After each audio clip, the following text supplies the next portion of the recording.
Hey Nutritarians, I wanted to talk to you about a couple of things today that have been on my mind.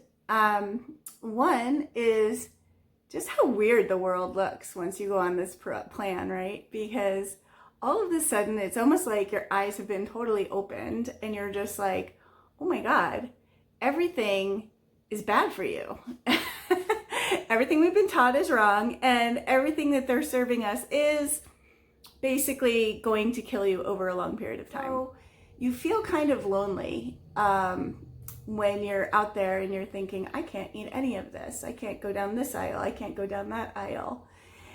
And so I support everybody finding support groups, and I've got some great ones. There's some great ones on Facebook, but just really find your tribe on this one, because a lot of us, not me, but a lot of us are actually in families where the husband and the children aren't nutritarian. So that makes it doubly hard. So you definitely want to find your tribe. You want to plan ahead. And those are some really great tips for nutritarian living. And also to find some recipes that you really love that are really comforting, right? Comfort food, right? So I found this recipe. I haven't tried it yet. We're going to try it together. But it's a comforting tomato bisque soup. And I thought to myself, it's getting colder and I'm putting on woobies now and I'm under the covers a lot. And so even though I live in Hawaii, I know it sounds like an oxymoron, but truly I live up in the mountain part of the jungle. And so it actually is pretty cold. You can see your breath. I know it's not the biggest deal in the world, but it's cold, right? My body's cold. And the cool thing about being cold, and this is something that I learned, is that it's okay to have a little shiver and it's okay to be a little cold, not a lot cold, just a little, because your body is actually burning more calories that way. And so where I used to be like, oh, I got to put on a sweater right away, I'm like, well, I could probably handle it a little longer. And that's the same thing with fasting. I'm like, oh, I need to eat. Well, I could go another 15, 20 minutes.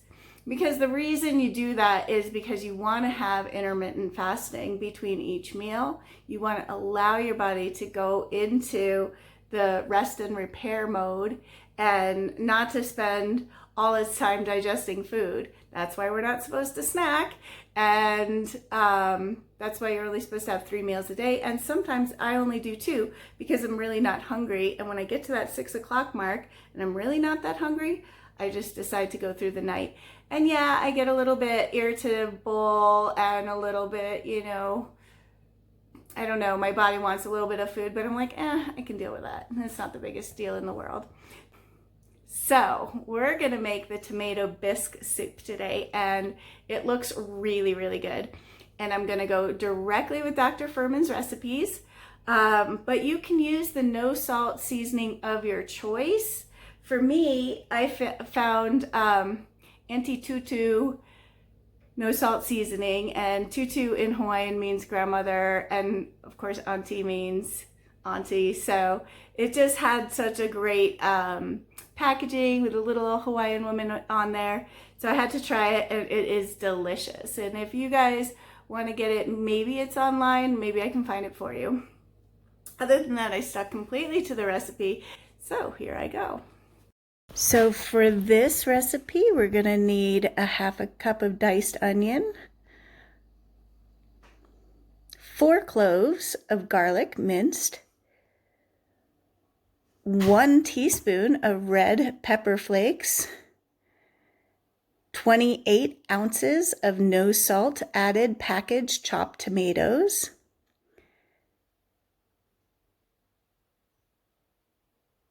no salt seasoning blend. I use Auntie Tutu's. 1 delicious cup of carrot juice that I made today with just water and carrots. 3 unsulfured, no salt added sun-dried tomatoes, which I don't show here because I didn't have any. And a delicious 1/3 of a cup of raw cashews. I just use a very little bit of water when I'm water sauteing. And then Going to show you what that looks like. Dun, dun, dun, dun.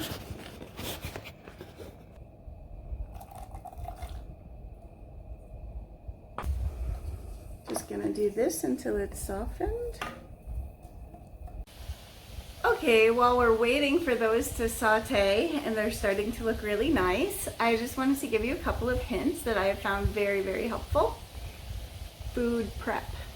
So what that means is I get home from the farmer's market and I immediately wash all my kale, all my spinach, all my greens, and then I take out my chopper and I chop everything into little tiny 1/4 inch pieces.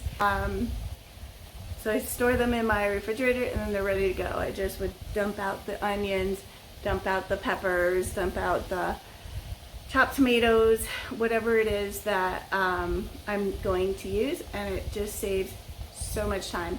I also water saute my onions at the beginning of the week, just so that it's done and ready to go, and I do that with my mushrooms too. All right, so back to the cooking. I'm trying not to burn my phone because this is an overhead. All right, and let that be some nice fragrance. Red pepper flakes. And the garlic.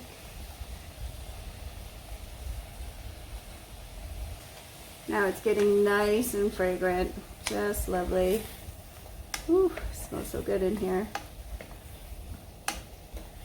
Dr. Furman really knows how to cook. We're going to add the tomatoes, the seasoning blend, and the carrot juice.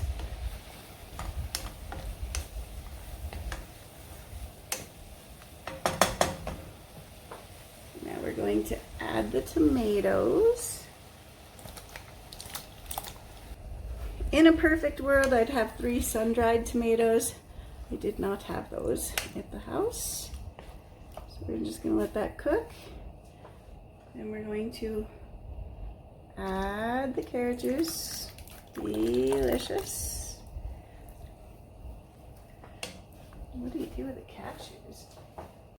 Okay, so while that is simmering, I'm gonna get some dishes done. Hey guys, I just want to take a moment to speak up for the ocean. As many of you know, I am an ocean activist. I have been for years, rescuing turtles and doing beach cleanups and really doing everything I can to protect the ocean. And a lot of the biggest problems that we have right now are due to how much plastic is in the ocean, and it's a sick amount. Very soon, there are going to be more pieces of plastic than fish in the ocean. And so it's a serious problem. We have to take it seriously. And it's really easy for you to change your habits, right?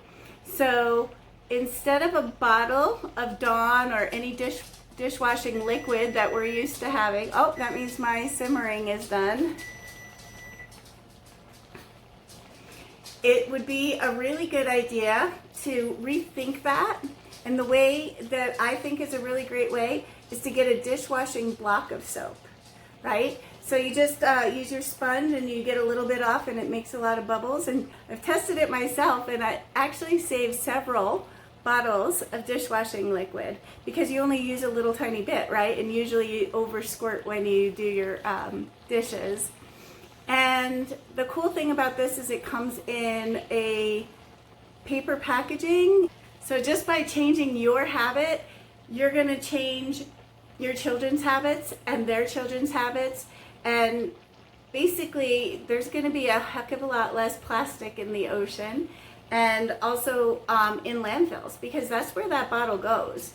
It gets used for those 3 months, and then it goes into a landfill and stays there for hundreds and hundreds of years. Does that make sense? No, doesn't. So get yourself dishwashing blocks. They're cheaper and they're funner. The only thing that you want to do is that they do slide around a lot. So you want to get yourself some kind of a little soap container that really sticks to where it needs to go.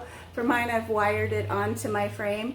So that is the only drawback. But that buzzer means that our food is ready. So let's have a look.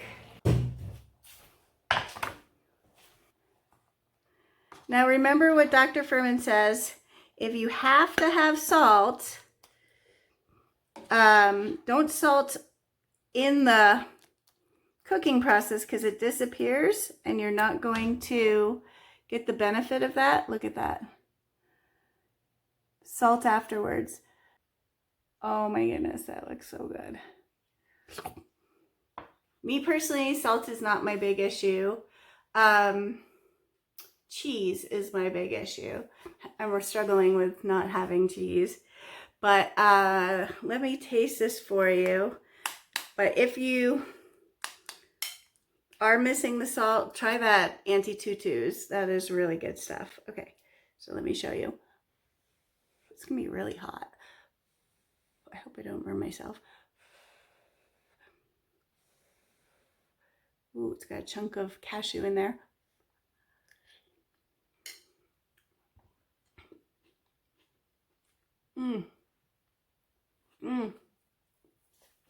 Ooh, so good.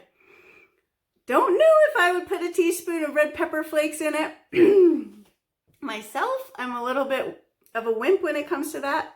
So it's very spicy, but I think maybe medium spicy for somebody who likes spices. But the flavors are really developed. They're really good. And I love the cashews in there because sometimes when you're eating something hearty like this, you want like a little something to bite into. And cashews, what a genius idea. I would have never thought of that. But if you don't have cashews, you could totally do chickpeas or black beans or anything you want. It's the tomato richness that's really giving it its flavor. And it's got a bit of a kick too. So I hope you enjoyed this one. And if you like this channel and you want to see more of Dr. Furman's own recipes from his own books, then definitely click the little subscribe button and hit the little bell, and that way you'll get notified.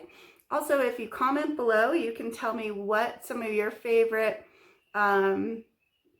comforting soups are, because anything that's comforting and warm on a chilly day, I'd like to hear about that.